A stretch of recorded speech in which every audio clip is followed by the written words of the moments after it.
300 fit বিক্রি হয় শাকিলা আপার viral হাঁসের মাংস আর চালের রুটি। ভিড় করে হাজার হাজার মানুষ। তো ভাই, আমার তো এত টাকা নাই সেখানে যাওয়ার জন্য। আজকে আমি ঘরেই রান্না করে নিলাম সেই ভাইরাল হাঁসের মাংস। মাটির চুলা নাই, তাতে কি বুদ্ধি থাকলে সবই সম্ভব। তো আমি একটা পুরোপুরি হাঁসের মাংস নিয়ে নিলাম আর এটাকে বেছে ধুয়ে কেটে নিয়েছি। এখন দিয়ে দিচ্ছি পরিমাণ মতো আদা রসুন বাটা, দিয়ে দিচ্ছি পরিমাণ মতো গরম মশলা বাটা, দিয়ে দিচ্ছি এলাচ, দারচিনি, লবঙ্গ আর তেজপাতা, দিয়ে দিলাম পরিমাণ মতো ধনিয়ার গুঁড়া, হলুদের গুঁড়া দিয়ে দিচ্ছি পরিমাণ মতো। এখন দিয়ে দিয়েছি পরিমাণ মতো লাল মরিচ গুঁড়া। ঝাল যেমন পছন্দ করবেন তেমন দিয়ে নেবেন। আর এখন দিয়ে দিচ্ছি পরিমাণ মতো লবণ। এখন দিয়ে দিচ্ছি পরিমাণ মতো পেঁয়াজ কুচি। পেঁয়াজ কুচিগুলো হাত দিয়ে এভাবে কচলে ভেঙে দেব। তারপর দিয়ে দেব পরিমাণ মতো সয়াবিন তেল। হাঁসের গায়ে যেহেতু তেল একটু বেশি থাকে, সেজন্য সেই হিসেব করেই আমি সয়াবিন তেল এখানে দিয়ে নেব। চেষ্টা করছি 300 ফিট যেভাবে রান্না করে সেভাবেই রান্না করার জন্য। আর সেজন্য এবার হাতে মাখিয়ে মাংস আর সব মশলা একসাথে খুব ভালো করে মিশিয়ে নেব। ইচ্ছে করলে আগে মশলা কষিয়ে তারপর হাঁসের মাংস রান্না করা যায়।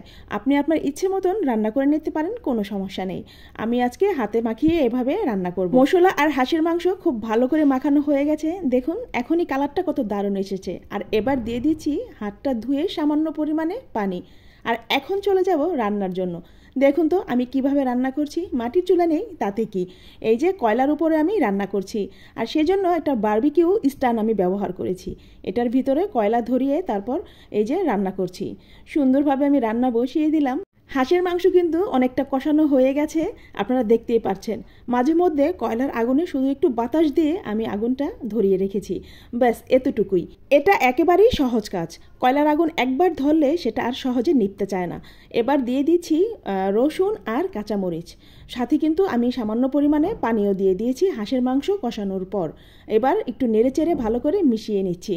আর এখন কয়লার আগুনটা আমি আর একটু বাতাস দিয়ে একটু ধরিয়ে নেব। এবার দিয়ে দিয়েছি গরম মশলা গুঁড়া আর সামান্য জিরা গুঁড়া একসাথে দিয়ে এবার ঢাকনা দিয়ে ঢেকে আমি রান্না করব অনেকক্ষণ। হাঁসের মাংস সিদ্ধ হতে একটু সময় লাগে, সেজন্য আমি একটু সময় নিয়েই রান্না করছি। আর নিচে দেখুন কয়লার আগুন কি সুন্দর ধাঁধা করে জ্বলছে। অনেকক্ষণ ধরে রান্না হয়ে গেছে। এই যে দেখুন হাঁসের মাংসের কিন্তু ঝোল অনেকটা শুকিয়ে এসেছে। আমি এই অবস্থায় রাখবো, আর বেশি ঝোল শুকাবো না, যেহেতু চালের রুটি দিয়ে খাওয়া হবে। বিশ্বাস করেন কয়লার আগুনে এই প্রথম এভাবে হাঁসের মাংস রান্না করলাম। একটু বুদ্ধি খাটালে মনে হয় সবই সম্ভব। তো আমি আজকে হাঁসের মাংস রান্না করে নিলাম। কেমন হলো তা অবশ্যই কমেন্ট করে জানাবেন। হাঁসের মাংস থেকে কিন্তু দারুণ ফ্লেভার বের হচ্ছে। আমার মনে হয় কয়লার আগুনে রান্না করাতে এটা স্বাদও দারুণ হবে। মাটির চুলা ছাড়া কয়লার আগুনে রান্না করলাম। আমার আইডিয়াটা কেমন লাগলো তা অবশ্যই কমেন্ট করে জানাতে ভুলবেন না। আর যদি ভালো লাগে ভিডিওটি অবশ্যই শেয়ার করে দিবেন। আবারও আসবো নতুন রেসিপি নিয়ে। আল্লাহ হাফেজ।